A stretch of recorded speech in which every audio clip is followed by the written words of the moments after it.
3 કલાક પહેલા મારા ઘરે મને માર્કિંગ કરીને બતાવે છે કે આ તમારું ઘર તમે બનાવ્યું છે, એ લીગલ પાર્ટ છે. અને 3જા કલાકે મારા ઘરે હિટાચી ને જેસીબી મશીનોથી આક્રમણ થાય. આ એટલા માટે કે હું બોલું છું, હું સરકારની સામે લડું છું, આંખથી આંખ મિલાવીને સવાલ પૂછું છું. ભૂતકાળમાં 7 FIR મારી પર કરી છે, નથી દબાયો, નથી ઝૂક્યો, પણ મારા ઘર ઉપરનું આક્રમણ એ આ કાયરતાની નિશાની છે. કાયરો કદાચ જોઈ રહ્યા હોય વિડીયોના માધ્યમથી, ન્યૂઝરૂમ ગુજરાતના માધ્યમથી કાયરો જોઈ રહ્યા હોય તો એમને આ સુરવીરતાનું ને આ કાયરનું કામ કર્યું છે.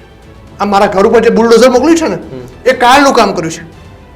મારું કામ હતું લોકો માટે અવાજ ઉઠાવવાનું. હું વિપક્ષમાં છું, હું બોલીશ, હું લોકો માટે બોલીશ. તમે સાચા હો તો જવાબ આપો, તમે સાચા હો તો મને ખોટું સાબિત કરો.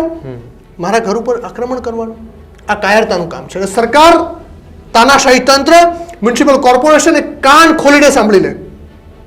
કદાચ તમે અમારી ડાળીઓ કાપી નાખશો, અમને થળિયા કાપી નાખશો, અમે તો બીજ છીએ, ફરી ફૂટી નીકળીશું. અમે એ મહાત્મા ગાંધીના વિચારોના બીજ છીએ, અમે સરદાર પટેલના વિચારોના બીજ છીએ, અમે શહીદ ભગતસિંહના વિચારોના બીજ છીએ. અમને કાપી નાખશો તો અમે ફરી ઉગી નીકળીશું. અમે કોઈનાથી દબાવવાના નથી, ના કોઈનાથી ઝૂકવાના છીએ. આજે હું ન્યૂઝરૂમના સ્ટુડિયો પર આવ્યો છું તો કોર્ટમાં મારો ધરપકડ વોરંટ રદ કરાવીને આવ્યો છું.